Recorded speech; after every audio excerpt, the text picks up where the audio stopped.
विजयगढ़ की रात अब किसी भी साधारण रात जैसी नहीं रही थी।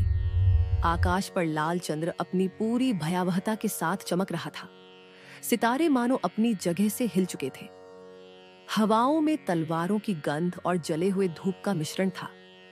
दीवारों पर टंगे मशालों की लौ कांप रही थी, जैसे वे भी जानती हों कि यह रात राज्य के इतिहास की अंतिम और सबसे भीषण रात है। चंद्रकांता उस द्वार से होकर अब लौट चुकी थी जिसने उसे तिलिस्म की असली उत्तराधिकारी घोषित किया था। उसके भीतर अब केवल एक स्त्री की आत्मा नहीं थी, बल्कि 3 रत्नों की शक्ति एक साथ धड़क रही थी। प्रेम, त्याग और शक्ति की छाया। उसकी आंखें किसी अग्नि की तरह जल रही थीं और उसके कदमों से भूमि कांप उठती थी। वीरेंद्र ने उसे देखा तो समझ गया, यह अब केवल उसकी प्रेयसी नहीं रही, यह एक दैवीय विरासत थी, एक ऐसी शक्ति जिसने स्वयं को उसके शरीर में रूपांतरित कर लिया था। पर वीरेंद्र की तलवार अब भी तैयार थी, क्योंकि वह जानता था शक्ति का मार्ग जितना दिव्य है उतना ही खतरनाक भी। दूसरी ओर महल के नीचे अंधेरे कक्षों में क्रूर सिंह अपने काले ग्रंथ के साथ मंत्र पढ़ रहा था। उसकी आवाज गूंज रही थी, तू उत्तराधिकारी बन जा चंद्रकांता, पर विजेता मैं बनूंगा, क्योंकि तिलिस्म शक्ति देता है और शक्ति को वश में करने वाला ही सच्चा मालिक होता है। उसके चारों ओर रक्त से खींचे गए मंत्र चिन्ह चलने लगे। उसकी देह धरती से ऊपर उठ गई।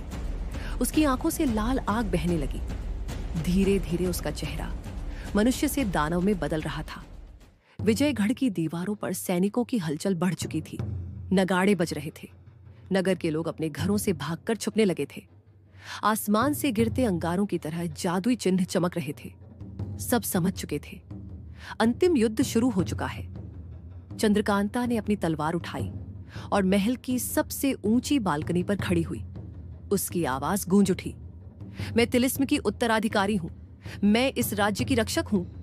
आज जो भी इस विरासत को अपवित्र करेगा, वह न प्रकाश देखेगा न अंधकार, केवल विनाश। उसकी आवाज से सैनिकों का हृदय प्रज्वलित हो उठा। उन्होंने अपने शस्त्र ऊंचे उठा लिए, पर तभी धरती फटी। काले धुएं का विशाल भंवर निकला और उसमें से क्रूर सिंह प्रकट हुआ। अब वह वही मनुष्य नहीं रहा था। उसका शरीर असंख्य छायाओं से बना था। हर कदम पर धरती पर दरारें पड़ जाती। उसकी आवाज किसी गुफा की गूंज जैसी थी, तो उत्तराधिकारी तू है चंद्रकांता, पर तिलिस्म की रानी मैं नहीं होने दूंगा। ये शक्ति अब मेरी है। उसने हाथ फैलाया और आकाश से बिजली की लपटें खींच ली। पूरा महल हिल गया। सैनिक चीखने लगे। कई दीवारें ढह गईं। वीरेंद्र ने अपनी तलवार खींची और आगे बढ़ा। तू राज्य को छू भी नहीं पाएगा क्रूर सिंह। जब तक मेरी सांस बाकी है, यह महल अंधकार में नहीं डूबेगा। युद्ध का बिगुल बज चुका था। चंद्रकांता और क्रूर सिंह के बीच जादुई प्रहार शुरू हुए। एक ओर रत्नों से निकली सुनहरी किरणें थीं, दूसरी ओर काले ग्रंथ से उठती लाल ज्वालाएं। हर टकराव से आकाश कांपता, भूमि ध्वस्त होती। वीरेंद्र ने अपने सैनिकों को नेतृत्व दिया। महल के द्वार पर अय्यारों और रक्षकों की भीषण भिड़ंत शुरू हो गई। तेज सिंह ने भूमिगत गुप्त मार्ग खोलकर कई गद्दारों को बाहर निकाला। देवसिंह ने अपनी सेना लेकर दक्षिणी द्वार को संभाला, पर असली युद्ध तो ऊपर हो रहा था। चंद्रकांता की तलवार से प्रकाश का तूफान निकल रहा था। हर प्रहार से क्रूर सिंह की छाया कुछ क्षणों के लिए बिखर जाती, पर फिर और भी बड़ी होकर लौटती। यह केवल युद्ध नहीं था, यह तिलिस्म की आत्मा की परीक्षा थी। उत्तराधिकारी और अपवित्र करने वाले दोनों आमने सामने थे, और परिणाम से न केवल विजयगढ़ बल्कि आने वाले युगों का भाग्य तय होना था। चंद्रकांता का शरीर थक रहा था। रत्नों की शक्ति अपार थी, पर उसका भार भी उतना ही भारी। हर बार जब वह प्रहार करती, उसके भीतर से एक हिस्सा जलकर राख होता। उसकी सांसें तेज थीं, उसका मन चीत्कार कर रहा था, क्या यही विरासत है? अपने आप को खो देना? क्या मैं जीवित बचूंगी? पर तभी उसकी आंखों के सामने मां का चेहरा उभरा। त्याग ही असली शक्ति है बेटी। उसने तलवार को और कसकर पकड़ा। नहीं, मैं हार नहीं मानूंगी। क्रूर सिंह हंसा। तू मुझे रोक सकती है? मैं वही हूं जो तेरे भीतर की छाया बनना चाहता था, मैं वही हूं जो हर मनुष्य के भीतर सोया है।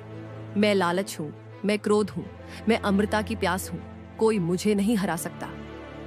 उसने अपनी छाती पर हाथ मारा और पूरा काला ग्रंथ उसके शरीर में समा गया। अब वह केवल दानव नहीं बल्कि तिलिस्म का अपवित्र रूप बन चुका था। उसकी छाया फैलकर पूरे आकाश को ढकने लगी। तारे गायब हो गए। लाल चंद्र और भी बड़ा होकर चमक उठा। वीरेंद्र ने ऊपर देखा और चिल्लाया, चंद्रकांता, अभी या कभी नहीं। उसने अपनी पूरी शक्ति तलवार में केंद्रित की। रत्नों की किरणें एक सुनहरी भाला बन गई। उसने पूरी शक्ति से वार किया। क्षण भर के लिए समय ठहर गया। भाला क्रूर सिंह के सीने में ढसा। एक भीषण विस्फोट हुआ।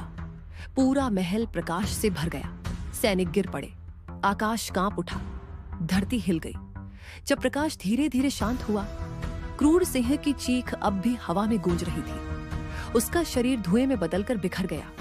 केवल राख और टूटा हुआ प्रतिध्वनि पीछे छूट गई। सन्नाटा छा गया। चंद्रकांता वहीं खड़ी थी, पर उसका शरीर कांप रहा था। उसका चेहरा थका हुआ, उसकी आंखों में आंसू। वह जानती थी जीत मिल गई है, पर कीमत बड़ी थी। वीरेंद्र उसके पास आया और उसे संभाल लिया। तूने कर दिखाया चंद्रकांता, तूने तिलिस्म को बचा लिया। वह मुस्कुराई, पर उसकी आवाज धीमी थी। नहीं वीरेंद्र, मैंने सिर्फ चुना है।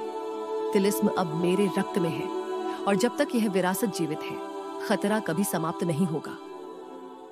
महल के प्रांगण में धीरे धीरे लोग इकट्ठा हुए। सैनिकों ने अपनी तलवारें झुका दी। हर ओर एक ही स्वर गूंजा, महारानी चंद्रकांता की जय। पर उसकी आंखों में अभी भी शांति नहीं थी। उसने आकाश की ओर देखा। लाल चंद्र अब फीका पड़ रहा था।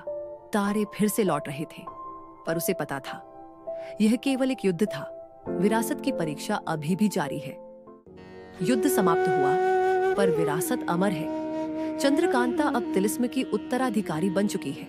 पर प्रश्न यही है, जब अगली बार यह विरासत पुकारेगी, तब उसका मूल्य कौन चुकाएगा?